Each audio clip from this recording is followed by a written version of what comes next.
Alright, so here we are. We made it to the end.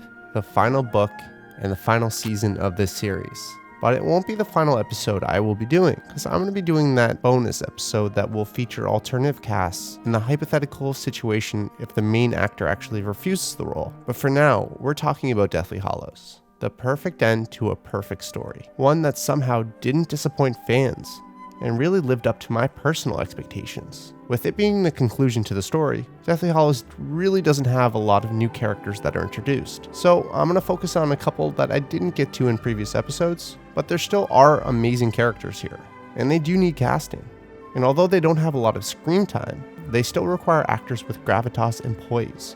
There are a lot of characters that have maybe one scene and then they're done, but they mean so much more to the overall lore. Something I haven't talked about to this point is the creative approach to the series. I think if they were to produce a series, it would require a different, updated look than the original adaptation. I love the idea of Harry having a less traditional lightning bolt scar, and a literal lightning bolt that you would see in the sky, similar to the scars that people actually have when they're struck by lightning. But more importantly than that, I want to see Jose Cuarón take on the series.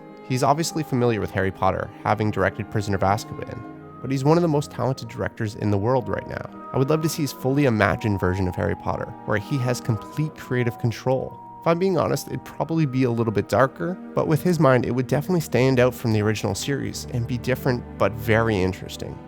So with all that said, let's recast Harry Potter in the Deathly Hallows.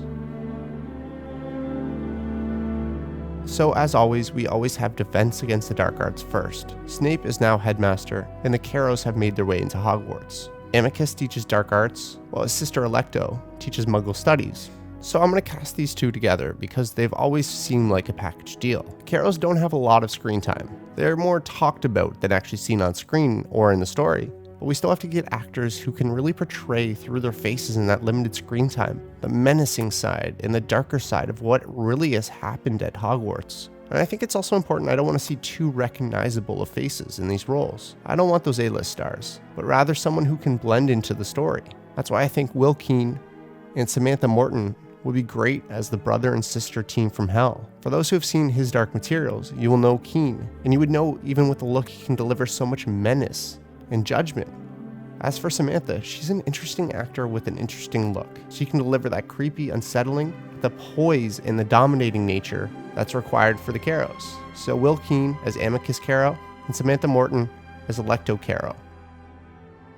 Now Xenophilius Lovegood has one of the most interesting scenes in all of Harry Potter. He's the one who really introduces Deathly Hallows to us. He's an interesting character with an interesting name. I'm pretty sure I'm not the only one who had no idea how to pronounce it and just read it and went, yeah, Luna's dad. He's one of the few characters who lives in the wizarding world, but plays by his own rules. He's the editor of the Quibbler, and he publishes all his bizarre beliefs. He's eccentric, to say the least. You can tell by the way he dresses and presents himself. He has crazy long hair that's unkept, and his clothes are interesting and handmade. I think Paul Bettany would work really well for this role. He does always seem to play the oddball for good or bad, and he's made a career of playing characters that the public really doesn't understand. In Greece, he spent a year in silence, just to better understand the sound of a whisper. But in this role, I think I would see him as a different type of oddball. Maybe more of a recluse than we saw previously in the films, but he'd do something interesting in the role, and I would love to see that. Speaking of which, check out this deep fake of Paul Bettany in the role. You mean this? Well, it's the sign of the Deathly Hallows, of course. The what? Xenophilius Lovegood, we live just over the hill. Pleasure to meet you, sir. I trust you know, Mr. Potter, that we at the Quibbler and like those toadies at the Daily Prophet fully supported Dumbledore in his lifetime. Thank you. Come, Daddy. Harry doesn't want to talk to us right now. So Paul Bettany as Xenophilius Lovegood.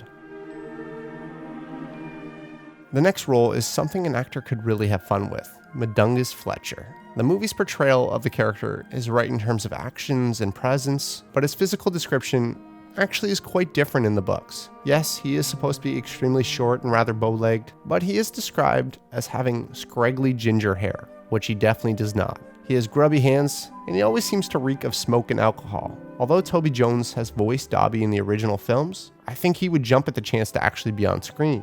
He can be made to look more grubby, but he does have a weathered look on his face that makes it seem like he's smoked and drank for most of his life. He would give a different interpretation on this character entirely than we previously saw. He's an actor that transforms. Money, power, fame, some things make you untouchable. God save the Queen. She could open a slaughterhouse and we'd all probably pay the entrance fee. No one's untouchable. No one. If we saw him on screen as Mundungus Fletcher, I feel like we wouldn't even see Toby Jones at all. I could see him as that untrustworthy slime ball. So Toby Jones as Mundungus Fletcher. As for another slimy character, Griphook, I want to go a different way with this character. Although I always don't approve of fully CG characters, they have come a long way. As for supporting characters as well, who really don't need to hold the weight of a movie on their shoulders, I'm a little bit more forgiving. So that's why I want to go motion capture with Griphook, but base it on someone's face and performance. Now, Andy Serkis isn't the only person who can do motion capture, but I would love to have him consult and actually help the actor who has a little bit less experience with this. So getting Andy Serkis involved with Robert Carlyle would be perfect. He has that backstabbing nature to him, even with a simple line delivery. I think we do need to make it different than the original films, so I think we'd see a far slimier type of goblin with Robert Carlyle in the role. He has that voice, he'd be so distinct and interesting. Always nice to make an impression.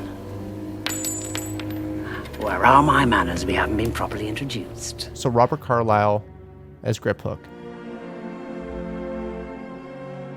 Next, we have another small scene, but one that should really be expanded. We see Voldemort's encounter with Grindelwald for mere seconds in the film, and it really just doesn't do the character or the moment justice. Especially after seeing him in Fantastic Beasts, I'd really like to see more of this character and see where he is at this point in his life, and see why people still fear him and love him. He's the big bad before Voldemort, and even before this story starts. So it needs an actor who has that gravitas that we talked about previously. Someone who has years experience and can send a shiver down your spine with a single look. Malcolm McDowell would steal this scene, even from the most seasoned of actors. He would have this very small part, but I think with him in the role, we'd want to see his entire story of what happened to this man, and how he's dealing with prison, and how it's pretty much ripping him apart. Now smile.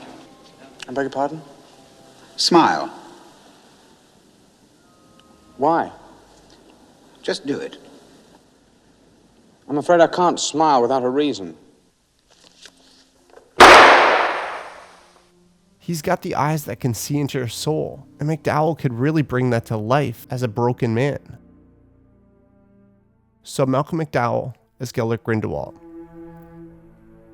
Next, I want to tackle the Weasley brother that I feel like gets really the short side of the stick in the original adaptation. Percy Weasley. I mean, his overarching storyline has always been a side storyline in the books, but still, not bringing any of it into the movies seems criminal. It's one of my favorite moments in the books, and his moment of redemption. Now, obviously this role should have been cast way back in book 1, but I'm cheating a bit, because I couldn't find an actor that was age appropriate back then that I really liked for this role, because I think it's important. So I'm kind of doing it in Deathly Hallows because I want to include this character.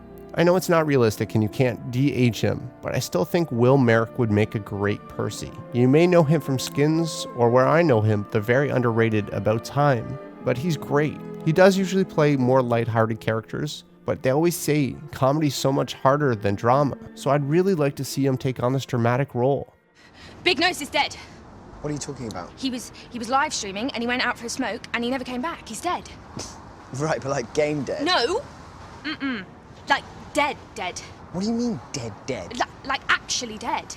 Right, they're in the game? No, in the world. And show the Weasley brother who betrays his family. So Will Merrick as Percy Weasley.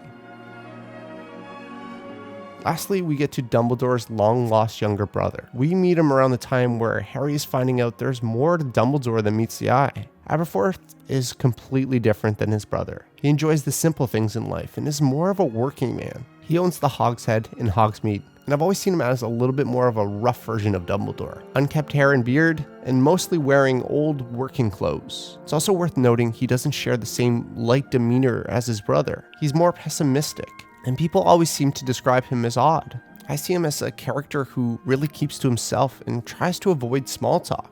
He should look a little bit like Michael Caine, who I cast as Dumbledore, but should be more worn, not older, but worked. That's why I think Brian Cox would be great as Aberforth. He shares that same intense nature and negative vibe, but has the intelligence that peeks through, so you know he's not just a simple angry man. He looks worn, but I could see him helping Harry in his own subtle way. Shiv, why so angry? I haven't done a deal with Kendall. I do what I want. And what I've decided I'd like to do is to formally ask you to come in. He did have that falling out with Albus as well, and I think Brian Cox would perfectly portray that grief and holding on to that grudge very well. So Brian Cox as Aberforth Dumbledore. So there is our final cast for Harry Potter. Let me know in the comments who you'd cast. Thanks again to As Art for the deepfake. Go check them out in the description below, where they have Snape, Umbridge, and Slughorn, all as deepfakes. As always, thank you to my patrons, Adam Gray, Jeremy Jacobs, Jenny Edwards, Gabe Marchanda, Gunnar Legland, Colleen West, Marco Perry, Roland, A.D. McShane, Shalon Hudson, Kieran Hunt, Joris Conan, Brandon Warner, Sweevy, Alex Taub, Derek B. Bell, Jacob Wolf, Jerome Florich, Alex Gardulo, Lisa Hewer, and Rachel Kilker. Thank you for your support, guys, and I'll see you in the next video.